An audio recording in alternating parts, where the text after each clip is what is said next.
이제 우리가 21장을 이제 읽기 시작하겠습니다. 21장 지금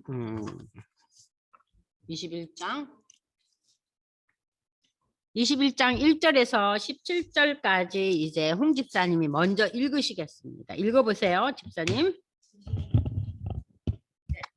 이사야 21장 1절. 해변 광야에 관한 경고라.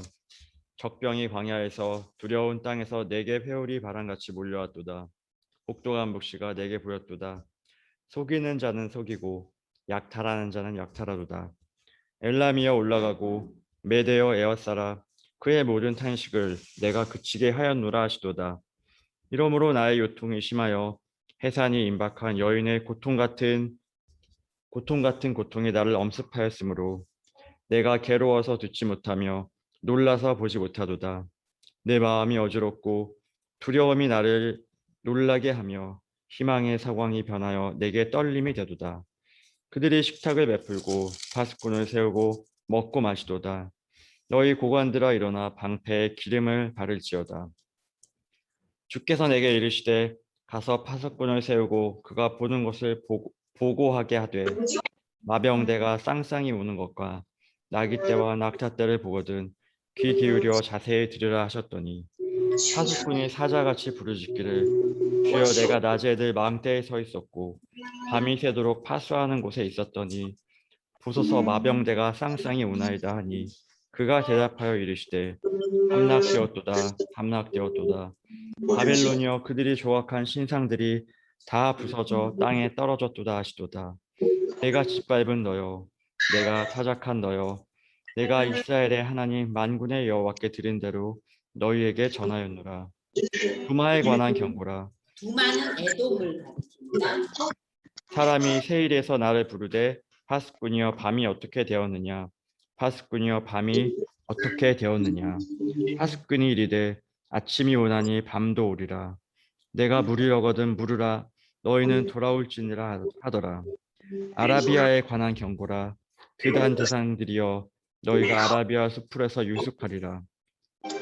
대마 땅의 주민들아 물을 가져다가 목마른 자에게 주고 떡을 가지고 도피하는 자를 영접하라. 그들이 칼날을 피하며 맨 칼과 당긴 활과 전쟁의 어려움에서 도망하였음이니라. 주께서 이같이 내게 이르시되 품꾼의 정한 계약같이 1년 내에 게달의 영광이 다 쇠멸하리니 게달 자손 중 활 가진 용사의 남은 수가 적으리라 하시니라. 이스라엘의 하나님 여호와의 말씀이니라. 네. 또 21장에 오니까 또 이게 무슨 소린가.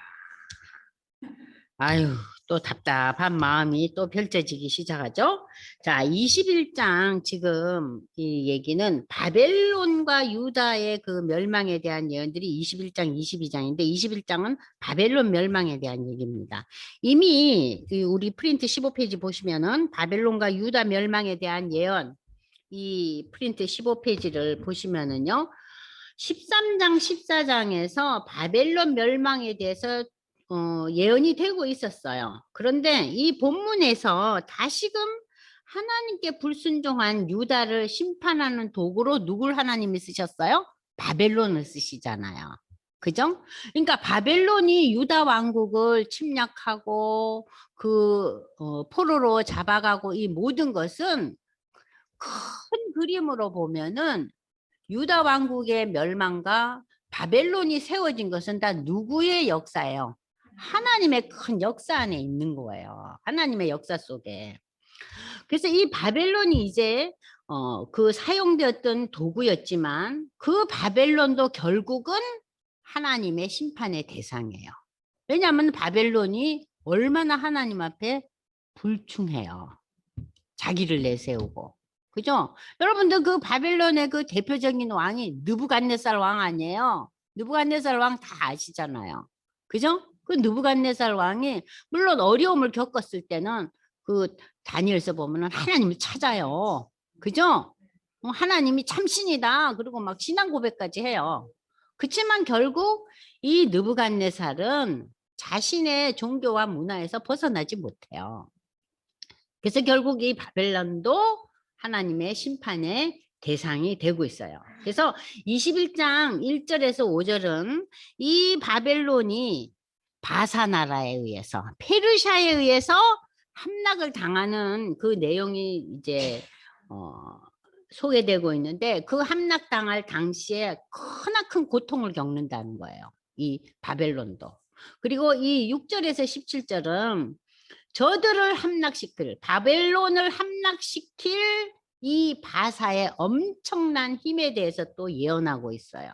그러니까 하나님께서는 바벨론을 치기 위해서 누굴 또 세워요? 페르시아, 바사 왕국, 고레스를 세우시는 거예요.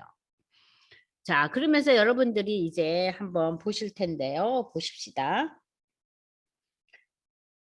자, 21장 해변 광야에 관한 경고라. 여기 해변 광야라는 것은요. 바벨론을 상징하는 거예요. 적병이 광야에서 두려운 땅에서 네겝 회오리 바람같이 몰려왔도다. 네겝 회오리 바람, 네겝이 광야 사막이에요. 여러분들 사막에서 회오리 바람 불어오면 어때요? 인간은 죽을 수밖에 없어요. 그 바람은요. 동글동글하게 뭉쳐가지고 오잖아요. 그죠? 자, 그 큰 사막에 그 회오리 바람 같은 세력이 누구예요? 바사라는 거예요. 누구를 엎으려고? 바벨론을 엎으려고. 혹독한 묵시가 내게 보였도다. 이사야는 이 하나님의 묵시가 너무 잔인하고 너무 무서운 그러한 그 환상을 보는 거예요. 속이는 자는 속이고 약탈하는 자는 약탈하도다. 엘람이여 올라가고 메대여 에어싸라. 여기 엘람이라는 것은요. 이 지역은 바사 지역이에요. 그러니까 바사가 올라가고 메대여 이 바사가 통일을 하면서 메대 지역을 흡수해요. 그래서 메대와 바사라는 그렇게 한꺼번에 얘기하는 그 저기 표현이 많이 있잖아요. 저는 처음 성경 읽을 때 바사 앞에 왜 메대는 붙나? 메대는 어디고 바사는 뭔가? 아이고 황당하다. 그리고 저도 읽었어요. 그러면 바사가 힘을 벌리면서 이 메대 지역까지 흡수한 거예요. 그 천하 통일을 하는 한 단계겠죠? 그러니까 엘람, 메대 이건 다 누굴 상징하는 거예요? 바사를 얘기하는. 그의 모든 탄식을 내가 그치게 하였노라 하시도다. 그러니까는 지금 이 바사 나라를 세우기 위해서 하나님께서는 바사에게 힘을 실어주는 거예요. 그에게는 탄식과 근심과 걱정을 내려놓고 힘을 실어주시는 거예요. 누구를 엎기 위해서? 바벨론을 엎기 위해서. 그러니까는 아무리 힘이 크고 지혜가 높고 융성한 문화와 정치와 권력을 다 소유했다 해도 그것이 다 누구의 수단과 누구의 역사 속에서 이루어진다? 하나님의 역사 속에서 이루어진다는 거예요. 저는 그것을 어디서 제일 많이 느끼냐면은 로마의 역사. 예수님이 로마 시대 때 오시잖아요. 인류 역사상 가장 창대한 문화가 로마였거든요. 근데 그 로마 시대에 예수님이 오셔요. 저는 그 생각하면은 야, 참 대단하다. 그죠? 우리가 세계사를 공부할 때 뭐 2000년 그 예수님 오신 이후에 2000년 역사에서 수많은 스토리들이 많지만은 역사상 로마를 능가할 파워는 없잖아요. 그래서 여러분들 박스 로마나라 그러잖아요. 모든 길은 로마로 통하고 있다. 야, 그 시대에 예수님이 오신 거예요. 그래서 하나님이 역사를 다스리는구나. 근데 그 하나님이 역사를 다스린다는 것을 우리는 이 예언서들을 통해서 이 예언서에 나타나는 내용을 하나하나 읽어보시면서 그런 것을 썸뜻썸뜻 느껴요. 야, 하나님이 다스리는구나. 그래서 지금 바사를 지금 세우시잖아요. 그죠? 이 지금 21장에. 이러므로 나의 요통이 심하며 해산이 임박한 여인의 고통 같은 고통이 나를 엄습하였으므로 내가 괴로워서 듣지 못하며 놀라서 너무나 이 이사야는 놀라운 거예요. 자기가 본 이 환상, 하나님이 주신 그 예언의 그 환상 비전이 너무 두렵고 떨리고 그래서 막 어쩔 줄 몰라 허리가 다 끊어질 듯이 아프다는 거예요. 내 마음이 어지럽고 두려움이 나를 놀라게 하며 희망의 서광이 변하여 떨림이 됐다. 이런 걸 보니까 내가 그냥 벌벌 떨린다는 거예요. 자, 그런데 그들이 식탁을 베풀고 파수꾼을 세우고 먹고 마시도다. 너희 고관들아 일어나 방패의 기름을 바를지어다. 방패 기름 바르는 건 뭐예요? 전쟁을 준비하는 거예요. 자, 녹슬었던 방패는 다 노쇠 덩어리로 만들잖아요. 근데 그것을 맨날 쓸고 닦아야지 그 전쟁에 나가잖아요. 녹슨 방패를 어떻게 들고 갑니까? 그러니까 전쟁에 임할 때는 그 방패를 다 닦아요. 지금 이거 뭐예요? 전쟁이 일어나는 거예요.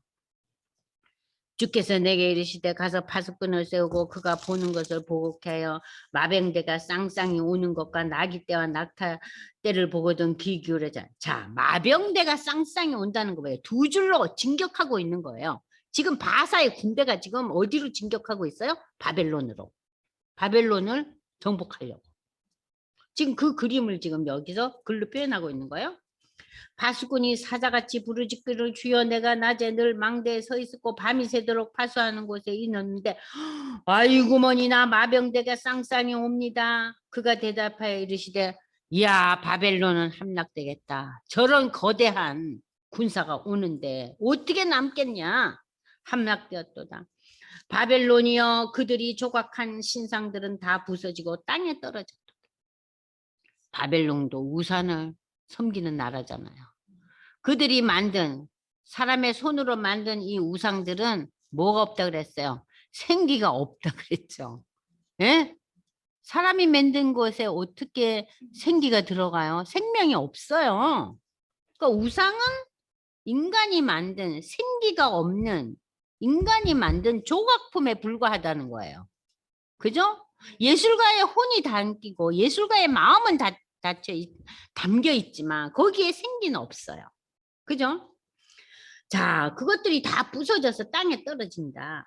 내가 짓밟은 너요. 내가 타작한 너요. 내가 이스라엘의 하나님 만군의 여호와께 들은 대로 너희에게 전하노라.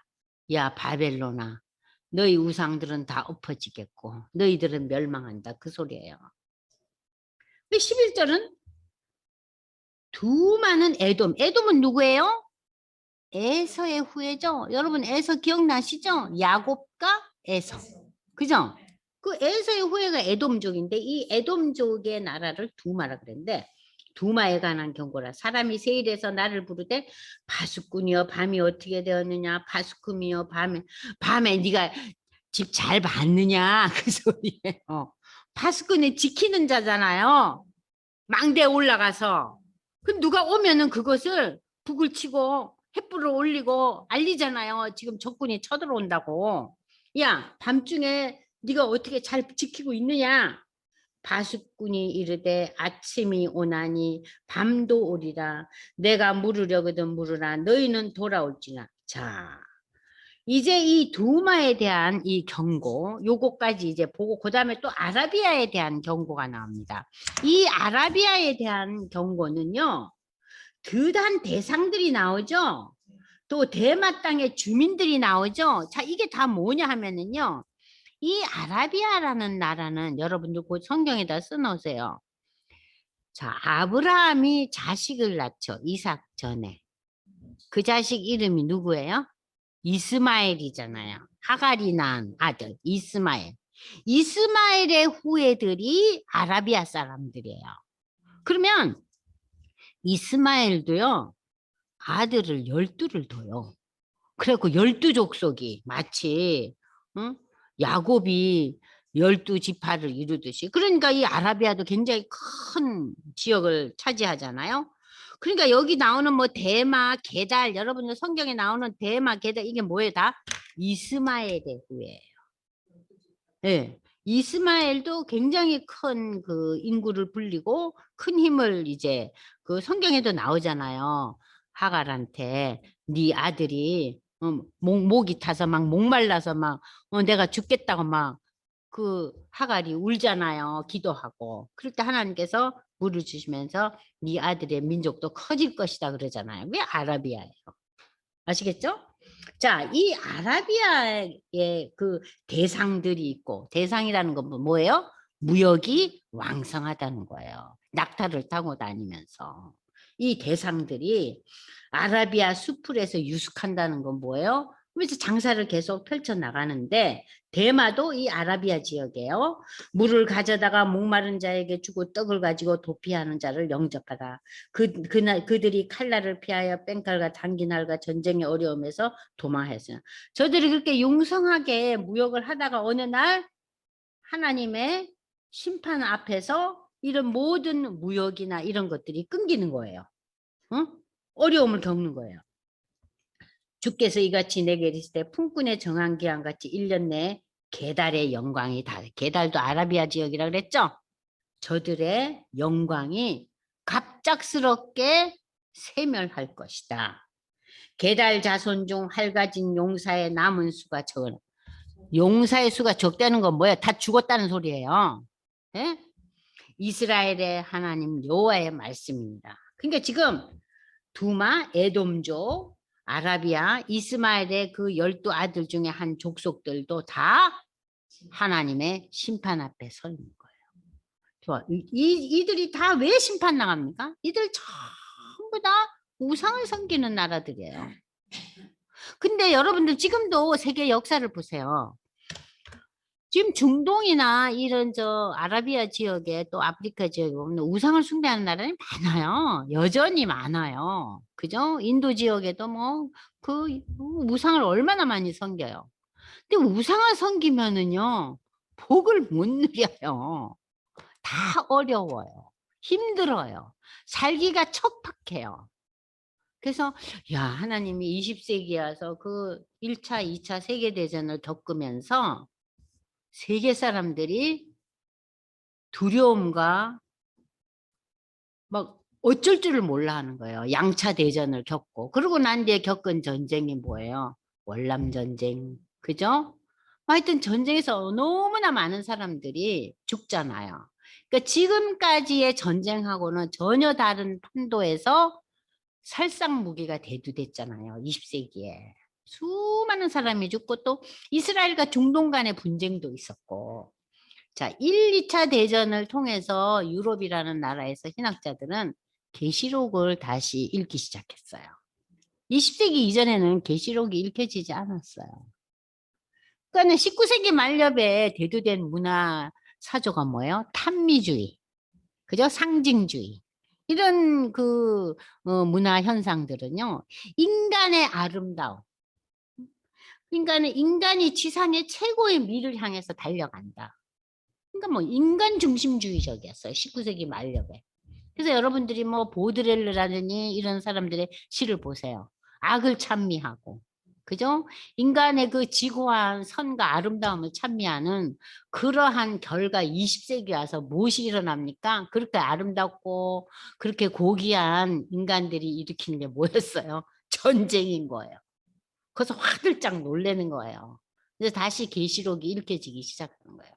그래서 19세기까지는 거의 계시록이 읽혀지지 않았어요. 종말에 대한 생각조차 없었어요. 근데 20세기 와서 이제 그 두려움 속에서 계시록을 읽고 계시록에 대한 연구가 신학자들에 의해서 시작된 거예요. 그래서 저는 그 얘기를 듣고 야, 계시록을 읽고 종말을 이제 우리가 받아들이고 이해하고 준비하고 이런 작업들이 20세기 와서 조금씩 시작된 걸 보니까 어머나 21세기에는 예수님이 오실라나? 그런 생각이 드는 거예요. 게다가 유대민족들이 지금 돌아오고 있잖아요. 유대민족들이 지금 예수를 믿기 시작했잖아요. 그리고 유대민족들이 이방인들과 지금 교류가 시작됐잖아요. 그래서 야, 21세기에 우리 세대는 아니래도 우리 다음 세대나 그 다음 세대에 예수님의 그 재림이 시작될래나 하는 그런 생각이 들더라고요.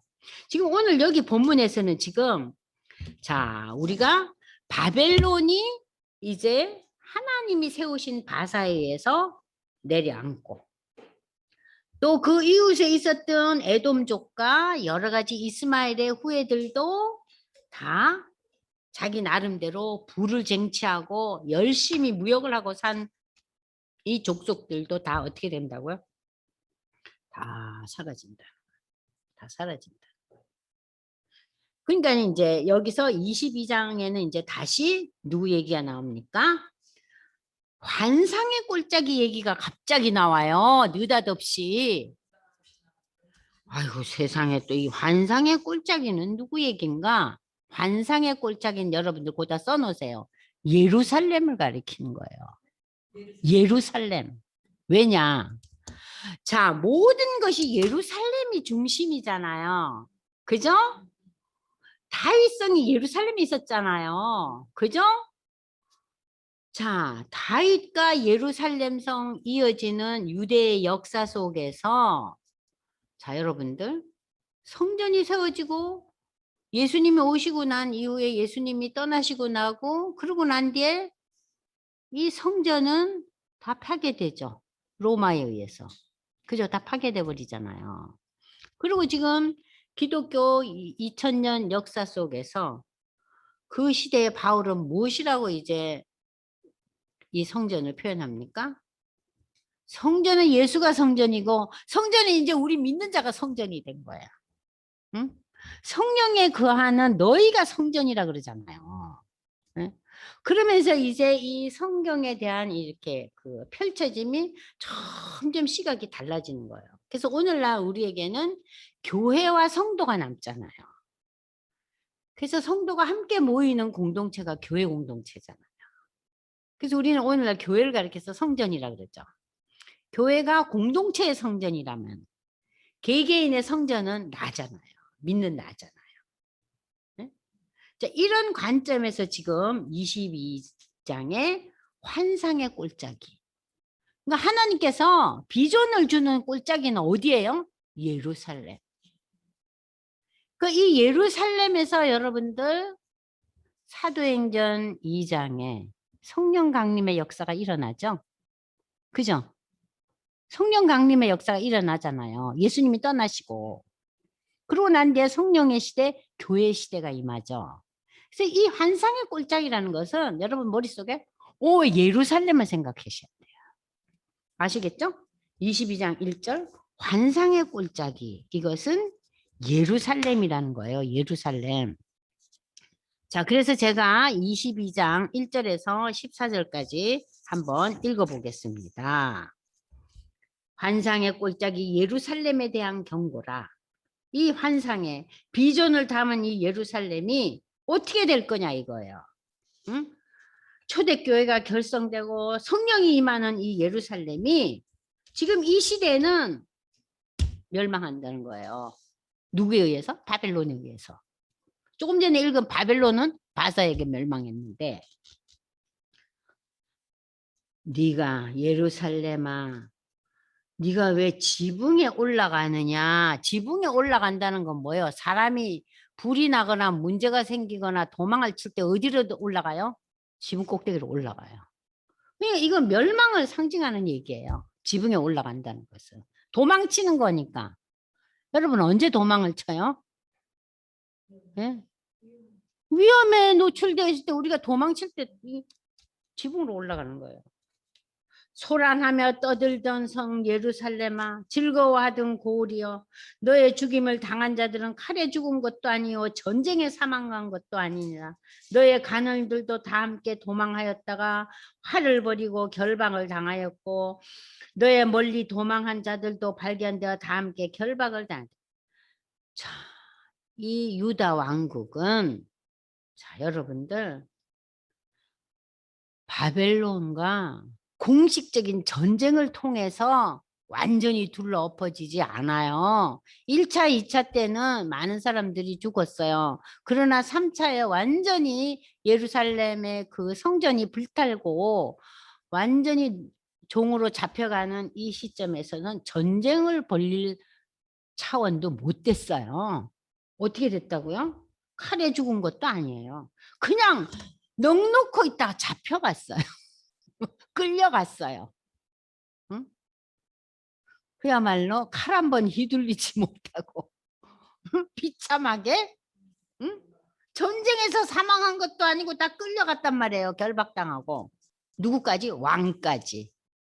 시드기야 왕은 눈알이 뽑혀가지고 잡혀간 거 기억나시죠? 무슨 칼을 휘둘러요? 이렇게 수모 당하면서 이 나라가 멸망하는 거예요. 하나님의 나라가. 응, 이 유다 왕국이. 그러므로 내가 말하노니 돌이켜 나를 보지 말지라 나는 슬퍼 통곡하노라. 내 딸 백성이 패망하였으므로 말미암아 나를 위로하려고 힘쓰지 말지니라. 환상의 꼴짝이 예루살렘의 주 만군의 여호와께로부터 이르는 소란과 발핀과 혼란의 날이여 성벽의 무너뜨림과 산에게 사무쳐 부르짖는 소리더라. 자, 너무나 비참하게 저들은 이제 쓰러져 나갑니다. 자, 엘람 사람은 하살통을 메웠고 병거 탄자와 마병이 함께하였고 기르 사람은 방패를 들었는데, 자, 이렇게 무너지고 잡혀갔는데 여기 엘람과 기르라는 도시명이 나오고 그 지역 사람들이 나오죠. 이게 다 누구를 상징하냐면은 메데 바사를 상징하는 지역들이에요. 그럼 뭐예요? 회복과 구원을 상징하는 얘기죠. 그죠? 이 다른 말로 표현하면은 메데 바사 왕국의 사람들이 힘을 가지고 왔다는 거예요. 응? 그 메데 바사가 왔다는 것은 유대를 구원하는 거 아닙니까? 그죠? 그러면은 자 5절까지는 뭐예요? 멸망의 소식이죠? 6절부터는 뭐예요? 회복의 얘기죠? 그죠? 엘람 사람들, 기르 사람들은 자 메대 바사를 얘기하는 거예요. 왜냐하면 이 엘람과 기르 지역이 원래는 아수르 지역이었지만 아수르가 누구에게 멸망합니까? 바벨론에게 멸망하고 바벨론이 바사에 멸망하면서 지금 이 지역이 누구의 통치에 있어요? 바사의 통치권에 있어요. 바사를 상징하는 거예요. 그들의 병거가 내 아름다운 꼴짝이와 가득하였고 그 바사 나라의 마병이 성문에 정렬되었도다. 그가 유대에게 덮였던 것을 벗기며, 유대에게 덮였던 게 뭐예요? 종의 굴레죠? 그죠? 잡혀갔잖아요, 바벨론에. 그걸 벗김에 그날에야 내가 숲을 곳간의 병기를 바라보았고 너희가 다윗성에 무너진 곳이 많은 것도 보며 너희가 아랫못에 물도 모으며 또 예루살렘의 가옥을 개수하며 그 가옥을 헐어 성벽을 경곡케 하며. 자, 여러분들 이거 우리가 그 열왕기 하에서 역대 하에서 이제 그 이후의 세계가 뭡니까? 돌아오죠? 돌아오고 난 뒤에 그들이 자 수룹바벨과 느헤미야를 통해서 뭘 합니까? 성벽을 다시 고치고 하나님 말씀을 찾아 들고 그죠? 그죠? 그들이 수룹바벨 성전을 세우죠. 그죠? 그거 지금 상징하는 얘기들이에요. 이해되세요? 그죠? 자 보십시오. 다윗성에 무너진 것이 많은 것도 보면 너희가 아랫물에 물도 모으며 예루살렘의 가옥을 개수하며 가옥을 헐어 성벽을 경곡케 하며 너희가 또 옛 못의 물을 위하여 두 성벽 사이에 저수지를 만드니라. 그러나 너희가 이를 행하신 일을 앙망하지 아니하였고 이 일을 옛적부터 경영하신 일을 공경하지 않았다. 자, 하나님의 이러한 역사에 대해서 너희가 제대로 하지 못했다. 자, 여기 보시면은요. 자, 여러분들 조금 전에 22장 9절에 다윗성이 나옵니다. 다윗성이 무너지는데 다윗성은 다윗이 여부수족으로부터 그 옛날에 이 지역을 빼앗아 가지고 자기가 성을 쌓으면서 이게 BC 1003년이에요. 다윗왕 시절에 이것을 이제 세워요. 그래서 이것을 다윗성이라 부르고 이 다윗성을 이스라엘의 수도로 삼았어요. 그게 예루살렘이에요. 다윗성이라는 것은 예루살렘을 말하는 거예요. 아시겠죠?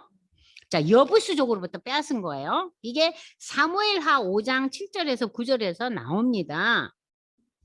자, 그리고 난 뒤에 이 다윗성에 이제 다윗성을 중심으로 예루살렘으로 중심으로 해서 유대 나라가 펼쳐지잖아요. 다윗과 솔로몬. 물론 나라가 두 동강이 나지만 자, 그 이후에 이제 다윗성이 나오고 그 다음에 자, 그 수로에 대한 얘기가 나오죠. 수로. 그죠? 이 수로는 원래 언제 만들었냐면요. 히스기야 왕 시대 때. 히스기야가 종교 개혁을 일으키고 히스기야가 유대 나라를 아주 융성하게 발전시켰잖아요. 경제적으로도. 그래서 우리 처음에 읽었잖아요. 열방의 족속들이 곡물을 가지고 왔다 그랬잖아요. 좀 전에 배웠잖아요. 그죠? 자, 이 히스기야는 참 머리가 좋은 사람이었어요. 물의 공급을 하기 위해서 수로를 만들고 물탱크를 만들었어요. 그거 지금 우리가 그 성지순례 가면 여기 다 가봅니다. 예, 이 히스기야 시대 때 만들었던 그 수로도 다 우리가 가봤어요. 그래서 이 물을 성 안으로 끓여 드릴 수 있게 했어요. 그래서 적군이 이 물의 수로를 막 저기 그 터치를 하지 못하도록 다 막아놨어요. 그 저기 침입해 와도 이 물의 그 공급을 원활하기 위해서 이 수로를 만들고 물탱크까지 만들었어요.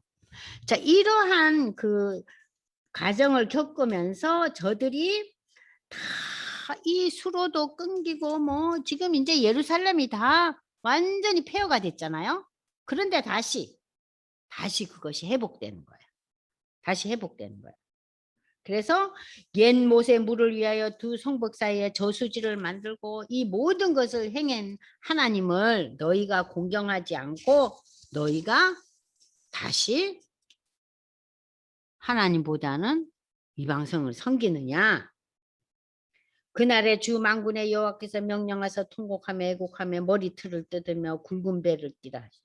머리털을 뜯고 굵은 배를 띠는 것은 회개죠. 그날의 애굽이 그죠? 분여와 같을 것이다. 응? 그들이 만군의 머리털을 여호와께서 흔드시는 뜯는 거 뭐 손이 그들 위에 수염을 뜯고 흔들림으로 머리털을 뜯고 말미암아 떨며 이게 두려워할 다 것이며 회개 그 유다의 하나의 땅은 그 애굽의 두려움이 표현이에요. 되리니 너희가 이는 만군의 하나님 앞에 여호와께서 애굽에 회개하라. 대하여 정하신 계획으로 너희가 말미암음이라. 기뻐하고 그 즐거워하며 소문을 소를 듣는 잡고 자마다 양을 떨리라. 잡아 고기 먹고 그날의 애굽 포도주 땅에 가나안 마시면서 방언을 말하며 만군의 내일 여호와를 가리켜 죽더라도 맹세하는 오늘은 5성읍이 먹고 있을 놀자. 것이며 그 중 응? 하나를 멸망의 성읍이라 춤추며 칭하리라. 즐기는 그날의 애굽 그들의 땅 삶에서 중앙에는 여호와를 돌아서서 위하여 제단이 머리털을 있겠고 뜯고 그 굵은 변경에는 배를 여호와를 띠고 위하여 기둥이 회개하라. 있을 것이요 이것이 애굽 땅에서 만군의 자, 여호와를 위하여 기뻐하며 징조와 즐거워하며 증거가 소를 되리니 죽이고 양을 잡아 이는 고기를 그들이 그 먹고 압박하는 포도주를 자들로 마신다. 말미암아 내일은 여호와께 죽으니 부르짖겠고 오늘은 즐기자. 이게 여호와께서는 뭡니까? 그들에게 한 구원자이자 보호자를 이게 보내사 그들을 건지실 것입니다. 완전히 우상 숭배에서 여호와께서 자기를 나오는 애굽에 알게 하시리니 현실에 그날의 애굽이 입각한 여호와를 삶을 알고 재물과 엔조이 예물을 하자 그에게 이거예요. 드리고 경배할 것이요 여호와께 서원하고 그대로 행하리라. 요즘 우리가 여기에 너무 여호와께서 많이 애굽을 젊은 사람들이 치실지라도 도취돼 치시고는 고치실 있잖아요. 것이므로 그죠? 그들이 오늘은 여호와께로 돌아올 즐기자는 거예요. 것이라. 그래서 뭐 여호와께서 무슨 그들의 이 밤은 간구함을 즐기자 그러고 들으시고 노래 부르고 그들을 고쳐주시리라. 난리잖아요. 그날의 애굽에서 아수르로 통하는 대로가 자, 있어 그때나 아수르 사람은 오늘이나 애굽으로 가겠고 인간이 애굽 추구하고 사람은 인간이 아수르로 갈 것이며 즐겨하고 애굽 사람이 인간이 아수르 사람과 함께 따지는 그 경배하리라. 세계가 다 비슷해요. 그날에 이스라엘이 별 애굽 및 차이가 아수르와 더불어 없어요. 셋이 세계 중에 복이 되리니 별 이는 차이가 만군의 없어요. 여호와께서 복 주시며 이르시되 내 자, 백성 만군의 애굽이여 내 여호와께서 손으로 지은 친히 내기에 아수르여 들려 나의 기업 이르시되 이스라엘이여 복이 진실로 이 있을지어다 죄악은 너희가 하실 죽기까지 것이니라. 용서하지 못하리라 하셨나이다. 주 만군의 여호와의 말씀입니다. 내가 쳐 죽이겠다는 거예요. 쳐 죽이시겠대요. 응? 야, 예루살렘에 대한 경고예요. 그래서 결국 하나님께서는 예루살렘에 이러한 하나님과 멀어지는 그래서 여러분들 그 열왕기와 역대기 하에 보면은 그 유대 나라의 마지막 왕들이 어때요? 물론 히스기야는 굉장히 하나님 앞에 기도하며 나라를 형통하게 만드는 아주 성군이었지만 많은 유다의 왕들도 하나님을 섬기기는 했지만은 열방의 잡신들을 신겼어요. 솔로몬이 데리고 오는 여러 산당 제사가 그죠? 남아 있었다 그랬잖아요. 그리고 그것을 즐겨 했어요. 그러니까 하루는 하나님 앞에 예배하면 하루는 뭐예요? 네, 산당에 가는 거예요. 일주일에 한 번 교회는 오지만 나머지 6일은 뭐예요? 내가 알아서 사는 거예요. 주일날 하루 하나님 안녕하세요 하고 오는 거죠. 똑같은 현상이에요. 그랬더니 하나님께서 뭐래요? 용서하지 못하겠다. 그러면서 매를 드셨어요. 그것이 바벨론 포로가 되는 거예요. 그 역사상 이 유대 나라처럼 험난한 역사적인 스토리를 가진 나라가 없어요. 그래서 바벨론 포로도 3번에 걸쳐서 끌려가고 잡혀가고 죽임을 당하고 맨 마지막에 성전이 회파돼요. 성전의 회파가 예루살렘의 멸망을 상징하는 거죠. 1차, 2차 때도 수많은 사람들이 끌려갔어요. 죽기도 하고. 근데 3차에는 왕이 끌려가고 성전이 다 회파되는 거. 그것이 마지막 멸망이었어요. 그게 BC 586년입니다. 근데 상식적으로 여러분들 생각해 보세요. 그렇게 포로가 되고 잡혀가면은 그 수년 내에 나라가 멸망하잖아요. 홍 집사님 어때요? 세계 역사를 보면은 잡혀가고 끌려가고 그러면서 어느 날 주저앉아 버리잖아요. 그런데 유대 나라는 24년 동안 1차, 2차, 3차 그야말로 모질게도 겪으면서 나라가 멸망해요. 모질게 겪어요. 자, 그러면 이제 15절에서 25절까지는 마무리는 홍 집사님 읽어보세요. 15절 주 만군의 여호와께서 이르시되 너는 가서 그 국고를 막고 왕궁 맡은 자 셈나를 보고 이르기를 너가 여기와 무슨 관계가 있느냐 여기에 누가 있기에 여기서 너를 위하여 묘시를 팠느냐 높은 곳에 자기를 위하여 묘시를 팠고 반석에 자기를 위하여 처소를 쪼아내었도다. 나 여호와가 너를 단단히 결박하고 장사같이 세게 던지되 반드시 너를 모질게 감싸서 곰같이 광막한 곳에 던질 것이라. 주인의 집에 수치를 끼치는 너여 내가 그곳에서 주겠고 내 영광의 수레도 거기에 있으리라.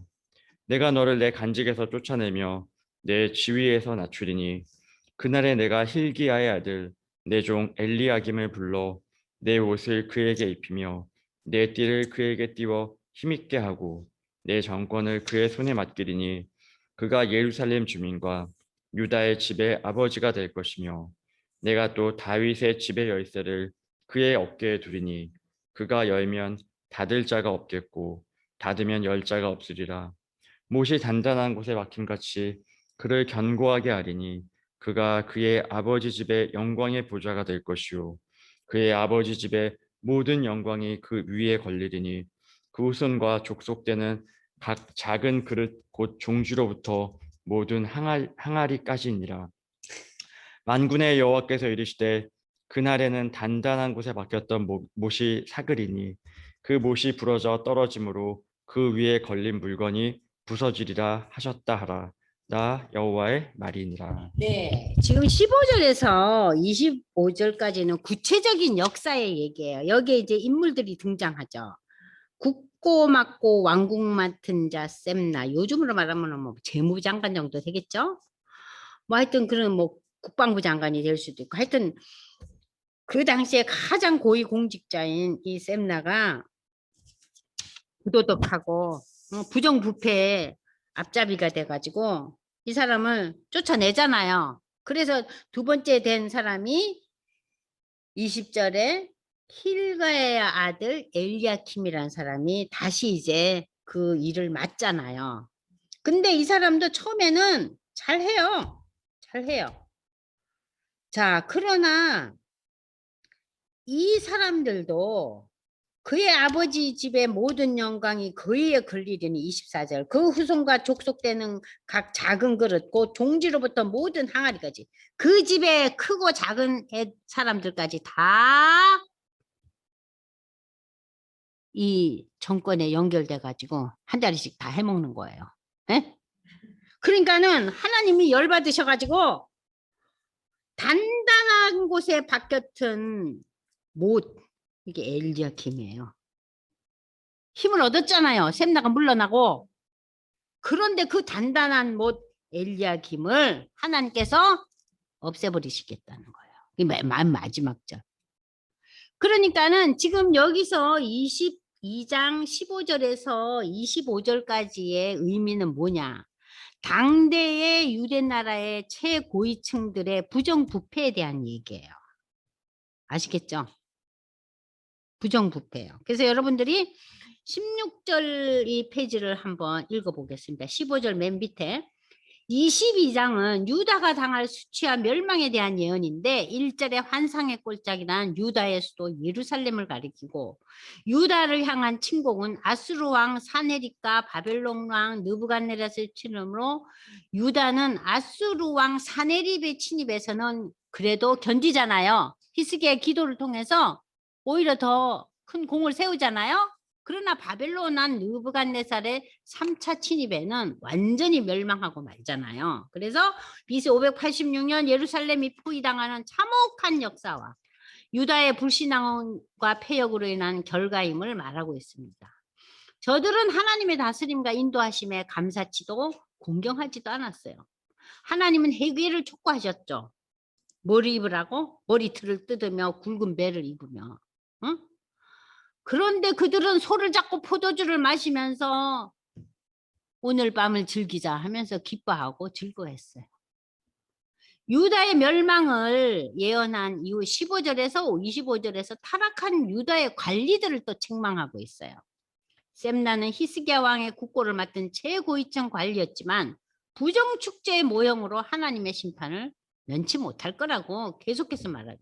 그래서 엘리야김을 세웠지만 그 역시 심판을 면치 못했어요. 그것을 지금 예언하고 있는 거예요. 그러니까 이사야가 이 예언을 할 때는 지금 일어난 일이 아니에요. 앞으로 일어날 일들이잖아요. 그죠? 근데 하나님께서 이 이름들을 다 주신 거예요. 이사야는 이 사람들이 누군지도 모르죠. 그죠? 이건 앞으로 일어날 역사예요.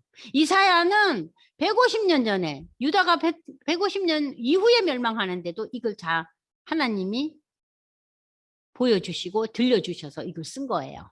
아시겠어요? 너무 구체적이죠? 그러면서 유다의 멸망 원인은 뭐냐? 첫 번째, 백성들 전체가 하나님께 불순종했다. 이게 뭐예요? 하나님을 섬김과 동시에 우상을 숭배하는 거예요. 그것이 첫 번째 요인이었다면 두 번째 요인은 뭐예요? 최고위층들의 부정부패, 윤리와 도덕이 무너져 버렸어요. 이것이 남유다 왕국을 멸망에 이르는 요인이었어요. 자, 그러면 우리가 지금 22장에 결국 뭐예요? 하나님께서 유다 왕국을 멸망하시겠다는 거예요. 자, 그러면 오늘 우리가 18, 19, 20, 21, 22장 보면서 구스와 애굽, 바벨론, 두마, 아라비아는 당대 어떤 나라였어요? 하나님을 바라보지 않았지만 그들은 자기 나름의 힘을 가지고 누렸던 나라들이었어요. 근데 이 나라들이 다 하나님의 개입하심으로 하나하나 다 망해가요. 그러나 아까 저들을 통해서 하나님께서는 망하게만 두지 않죠. 종말에 이르러 저들도 유대 나라 이스라엘처럼 하나님의 자녀가 될 거라고 얘기했잖아요. 아까. 자, 두 번째, 유다에 대한 하나님의 심판 요인은 제가 조금 전에 설명했죠. 우상숭배와 저들의 지도자들의 부정부패. 그죠? 자, 권세자들의 부정부패는 오늘날 우리의 삶 속에서도 여전히 행해지고 있죠. 하나님의 이런 진노의 심판을 받을 만한 일을 나는 하고 있지는 않는가? 아이고 머니 난 무서워. 하나님 왜 안 하겠어요? 하고도 남죠. 하고도 남죠. 네? 실제로 행동으로 안 한다면 머리로는 하고 마음으로는 하죠. 하루에도 12만 번. 그잖아요. 그래서 여러분들이 이 본문을 이제 마무리하면서 제가 지금 시간이 좀 갔지만 이 본문에 대한 얘기를 예레미야서 2장 12절에서 13절을 읽으면서 오늘 마무리를 하려고 합니다. 자, 이사야가 이제 세상을 떠나고 한참 이후에 등장한 인물이 예레미야예요. 예레미야는 유다 나라가 멸망할 그 시절에 예언한 사람들이에요. 네? 그러니까는 예레미야는 훨씬 후세의 인물이죠. 이사야 이후의 인물이죠. 자, 예레미야 2장 12절에서 13절을 이거 어떻게 표현하고 있나 한번 보겠습니다. 왜냐하면은 지금 이사야는 이 유다 왕국의 멸망이 백몇 년이 지난 이후에 일어날 일을 예언하고 있고 예레미야는 그 당시에 살았던 사람이에요. 그러니까 한번 비교를 하면서 여러분들이 한번 읽어보겠습니다. 예레미야 2장 12절 13절 읽어보세요. 시작. 놀랄지어다 심히 떨지어다 두려워할지어다 여호와의 말씀이니라 내 백성이 이 두 가지 악을 행하였느니 곧 그들이 생수에 그는 데는 나를 버린 것과 스스로 웅덩이를 판 것인데 그것을 그물을 다두지 못할 때면 웅덩이 들이니라. 자, 생수의 근원인 하나님을 외면했고 그걸 근거로 해서 그들이 뭐예요? 악을 저질렀다는 거예요. 윤리와 도덕이 깨져버렸다는 거예요. 누구까지? 최고위층들까지도. 그러니까는 신앙을 떠나면서 또 무엇이 일어났어요? 인간의 기본적인 윤리 도덕이 완전히 사라져버린 거예요. 그래서 이제 그 이사야 이후의 선지자였던 예레미야는 이렇게 표현하고 있어요. 오늘 저희가 이제 18장부터 22장 읽은 거 한번 전체적인 것도 한번 읽어보시면서 아 이게 이런 얘기였구나 생각하면서 이사야서와 좀 더 가까이 접근해 보시기 바랍니다. 기도하겠습니다. 하나님 아버지 오늘도 저희가 참 평소에 그냥 스쳐 지나갔던 내용들을 세세히 읽어보면서 하나님의 다스림 속에 젖어들게 함을 감사드립니다. 하나님 우리가 살아가면서 어떻게 하면 하나님의 섭리와 뜻과 다스림을 조금이라도 더 깨닫고 우리의 삶에 적용시킬지 이러한 선지서를 통해서 깨우침 받는 시간으로 주님 축복해 주시옵소서. 이번 한 학기 동안 이사야서를 읽어가면서 인간의 본질적인 본능적인 그러한 죄악에서 벗어나 하나님의 나라를 사모하며 저 새하늘과 새 땅을 바라보는 우리가 될 수 있도록 하나님 인도하여 주시옵소서. 오늘도 말씀 속에 저희를 두게 하시고 말씀에 대한 새로운 각오와 다짐을 주심을 감사드리며 예수님의 이름으로 기도드리옵나이다. 아멘.